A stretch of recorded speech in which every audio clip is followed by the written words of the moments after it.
Hi. Hi. Well, hello and So welcome good to to see Little you. Washington. Thank you. So happy to have you here on such a gorgeous day. It is. We met visionary owner and chef Patrick O'Connell in his happy place, less than 70 miles southwest of the city he once called home, the other Washington.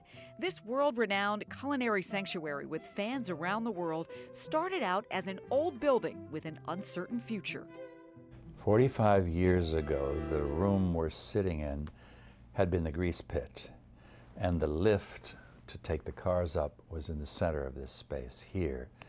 And our first guests in 1978 would often come in and say, "Last time I was in this building, I was having my car greased." When I opened the restaurant here, of course, everybody thought I was insane, and they were partly right.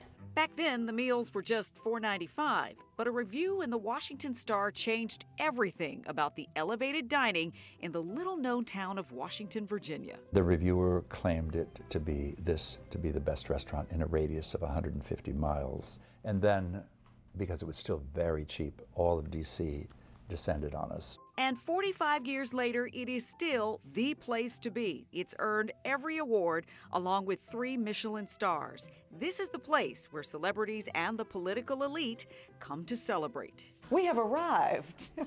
We like to think of it as living theater, and if there's one thing that differentiates us from all other American restaurants, it's probably that sense that it's more than dinner.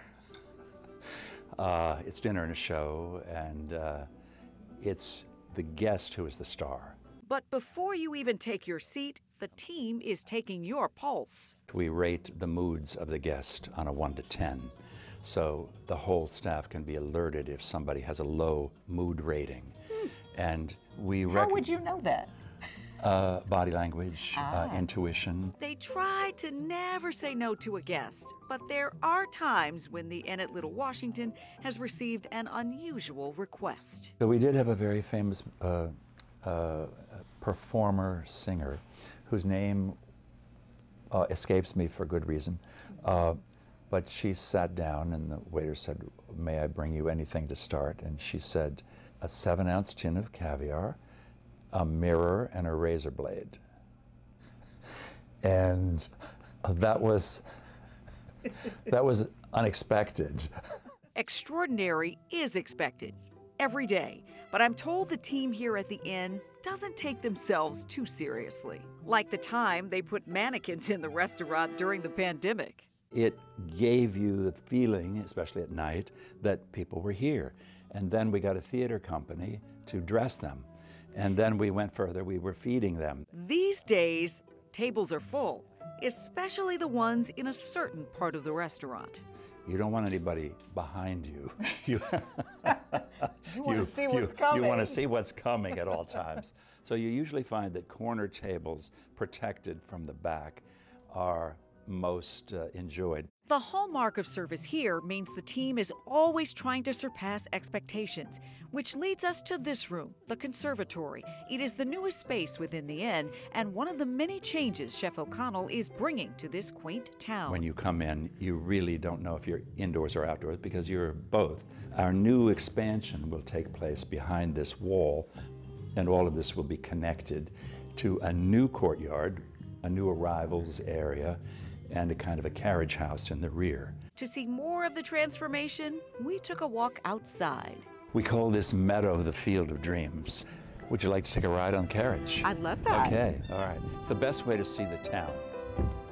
We have a big garden back here where we often grow vegetables and herbs and things like that. Downtown Little Washington looks almost like a movie set. Chef O'Connell owns all the property on the central block of town and both streets facing in, saving buildings he says would have likely been torn down. So we're going down Main Street now, so hold on to your horses. Whoa.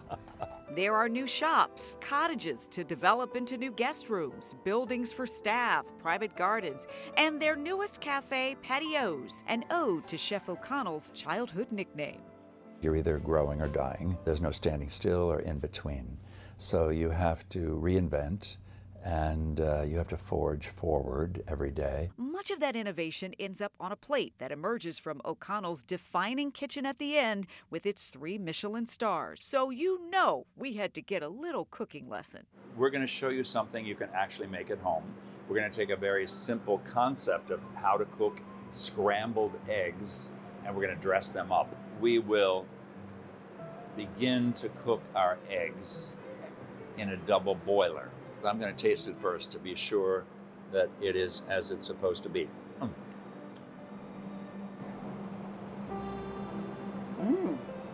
Ooh, the truffle's amazing. After a once-in-a-lifetime meal, some guests take it a step further and spend the night in one of the inn's 23 hideaways.